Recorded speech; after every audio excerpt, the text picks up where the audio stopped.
The lord. సామెతలు 3వ అధ్యాయము.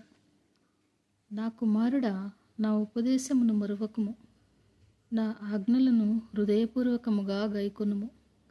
అవి దీర్ఘాయువును సుఖజీవముతో గడుపు సంవత్సరములను శాంతిని నీకు కలుగజేయును.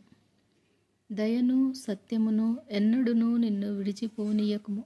వాటిని కంఠభూషణముగా ధరించుకొనుము. నీ హృదయమును పలక మీద వాటిని వ్రాసుకొనుము.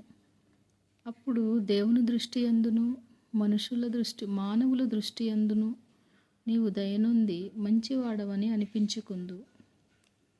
నీ స్వబుద్ధిని ఆధారము చేసుకొనక నీ పూర్ణ హృదయముతో యెహోవా యందు నమ్మిక ఉంచుము. నీ ప్రవర్తన అంతటి యందు ఆయన అధికారమునకు ఒప్పుకొనుము. అప్పుడు ఆయన నీ త్రోవలను సరళము చేయును. నేను జ్ఞానిని కదా అని నీవనుకొనవద్దు. యెహోవా యందు భయభక్తులు కలిగి చెడుదనము విడిచిపెట్టుము. అప్పుడు నీ దేహమునకు ఆరోగ్యమును నీ ఎముకలకు సత్తువయు కలుగును. నీ రాబడి అంతటిలో ప్రథమఫలమును నీ ఆస్తిలో భాగమును ఇచ్చి యెహోవాను ఘనపరచుము. అప్పుడు నీ కొట్లలో ధాన్యము సమృద్ధిగా నుండును. నీ గానుగలలో నుండి కొత్త ద్రాక్షారసము పైకి పొరలిపారును. నా కుమారుడా, యెహోవా శిక్షను తృణీకరింపవద్దు. ఆయన గద్దింపునకు విసుగవద్దు. తండ్రి తనకు ఇష్టుడైన కుమారుని గద్దించు రీతిగా యెహోవా తాను ప్రేమించు వారిని గద్దించును. జ్ఞానము సంపాదించిన వాడు ధన్యుడు. వివేచన కలిగిన నరుడు ధన్యుడు. వెండి సంపాదించుట కంటే జ్ఞానము సంపాదించుట మేలు. అపరంజి సంపాదించుట కంటే జ్ఞానలాభము నొందుట మేలు. పగడముల కంటే అది ప్రియమైనది. నీ ఇష్ట వస్తువులన్నీ దానితో సమానములు కావు. దాని కుడి చేతిలో దీర్ఘాయువును దాని ఎడమ చేతిలో ధనఘనతలను ఉన్నవి. దాని మార్గములు రమ్య మార్గములు, దాని త్రోవలన్నీ క్షేమకరములు. దానిని అవలంబించు వారికి అది జీవవృక్షము. దాన్ని పట్టుకొని వారందరూ ధన్యులు. జ్ఞానము వలన యెహోవా భూమిని స్థాపించెను. వివేచన వలన ఆయన ఆకాశ విశాలమును స్థిరపరచెను. ఆయన తెలివి వలన అగాధ జలములు ప్రవహించుచున్నవి.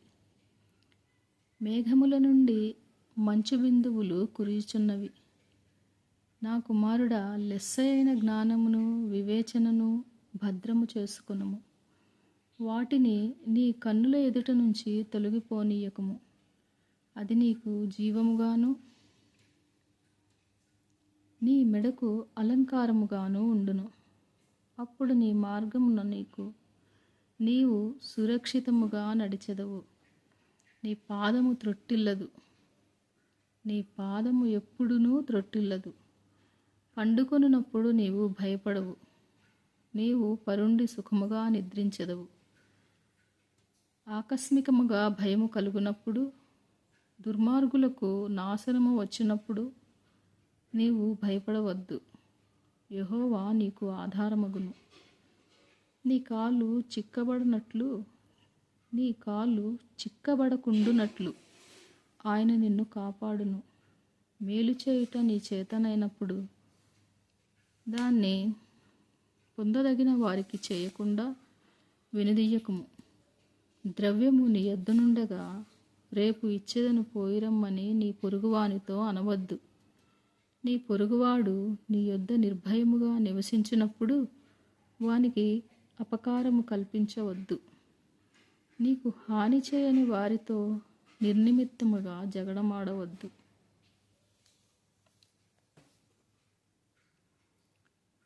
బలాత్కారము చేయువాని చూసి మత్సరపడకుము. వాడు చేయు క్రియలను ఏమాత్రము చేయగోరవద్దు. కుటిలవర్తనుడు యెహోవాకు అసహ్యుడు. యథార్థవంతులకు ఆయన తోడుగా నుండును.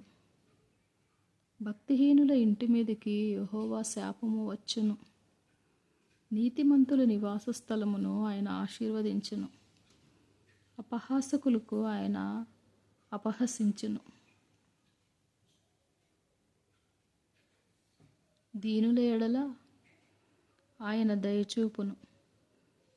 జ్ఞానులు ఘనతను స్వతంత్రించుకొందురు, బుద్ధిహీనులు అవమానభరితులగుదురు. దేవుడు వాక్యమును దీవించునుగాక. Amen. May God bless you.